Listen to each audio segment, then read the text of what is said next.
Hello दोस्तों, मेरे YouTube channel में आप सभी लोगों का स्वागत है। तो आज हम कक्षा 7 एनसीईआरटी बुक हिंदी दुर्वा का चैप्टर नंबर 2 क्वेश्चन आंसर देखेंगे। प्रश्न नंबर पहला है, वाक्य जोड़ो। जैसा कि आप एक नमूना दिया गया है, सहेलियां नाचती हैं वे गाती भी हैं। तो इसको वाक्य में जोड़ करके बनाया है, सहेलियां नाचती गाती हैं। इसी तरह हम प्रश्न नंबर क, ख और ग का करेंगे। जैसा कि आप देख रहे हैं, लिखा है लहरें उछलती हैं वे कूदती भी हैं। तो दोस्तों इसमें हम वाक्य जोड़कर बनाएंगे, लहरें उछलती कूदती हैं। दूसरा है, सब बच्चे हंसते हैं वे खेलते भी हैं। इसका आंसर होगा दोस्तों, सब बच्चे हंसते खेलते हैं। ग का है, मेरी माँ पढ़ना जानती है वह लिखना भी जानती है। तो दोस्तों इसका वाक्य जोड़कर बनाएंगे, मेरी माँ पढ़ना लिखना जानती है। अगला प्रश्न है प्रश्न नंबर 2 कहानी से। प्रश्न नंबर 2 का क्या कह रहा है कि हर्ष और कनक छोटे होने पर भी समुद्र की लहरों में कैसे तैर सकते थे। तो दोस्तों इसका आंसर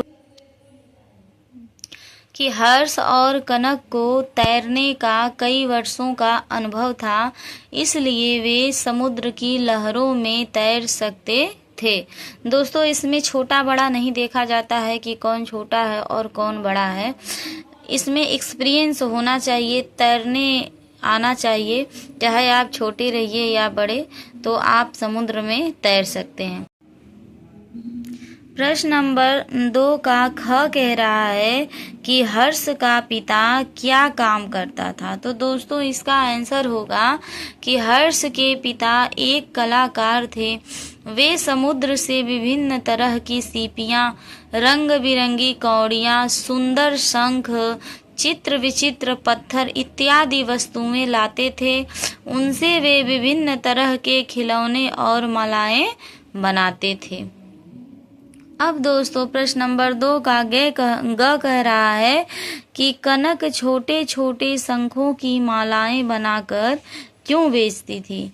तो इसका आंसर होगा कि कनक अपनी माँ का हाथ बांटने के लिए शंख की मालाएं बनाकर बेचती थी, ताकि उसके माँ को कुछ हेल्प हो जाए, क्योंकि कनक के पिताजी नहीं थे, उनकी मृत्यु हो चुकी थी। अब प्रश्न नंबर 2 का घ कह रहा है, मंजरी को कनक क्यों नहीं भाती थी। इसका आंसर होगा दोस्तों कि कनक तैरने में कुशल थी और मंजरी अच्छी तैराक नहीं थी। हर्ष के साथ कनक को समुद्र में तैरते देख मंजरी को अच्छा नहीं लगता था, इसलिए वह कनक को पसंद नहीं करती थी।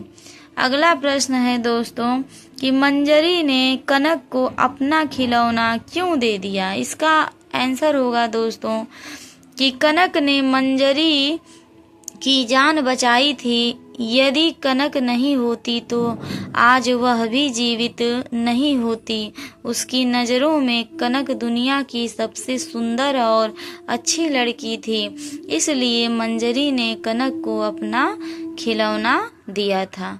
अब आइए दोस्तों प्रश्न नंबर 3 देखते हैं कि प्रश्न नंबर 3 में क्या कह रहा है। प्रश्न नंबर 3 कह रहा है, रिक्त स्थान भरो। एक नमूना दिया है, गुड़िया जैसी सुंदर। तो इसका अगला उत्तर होगा, दूध जैसा सफेद, हाथी जैसा विशाल, रात जैसा काला, रुई जैसा मुलायम, चीनी जैसा मीठा। अब प्रश्न नंबर 4 देखेंगे, कौन कैसा। नीचे कुछ शब्द लिखे हैं, उन्हें उचित खाने में भरना है। जैसे कि आप देख रहे हैं, एक तरफ कनक का नाम है और दूसरी तरफ मंजरी। तो दोस्तों अगर आप कहानी को पढ़े होंगे तो बहुत अच्छे तरीके से आप इसका जवाब अपने से भी लिख सकते हैं। जैसा कि हमने लिखा है, कनक कैसी थी? दयालु थी, साहसी थी, गरीब थी, समझदार थी, अच्छी थी, मेहनती थी, मनमौजी थी। और मंजरी कैसी थी? मंजरी डरपोक थी, ईर्ष्यालु थी, अमीर थी, लालची थी, लापरवाह थी, मूर्ख थी, आलसी थी और सुंदर थी। तो इस तरह से हमने प्रश्न नंबर 4 तक उत्तर देखा। अब दोस्तों प्रश्न नंबर 5 से आंसर जो है हम आपको देंगे अगली वीडियो पार्ट 2 में। और दोस्तों वीडियो पसंद आपको आई हो तो लाइक करिए, शेयर करिए एंड सब्सक्राइब करिए।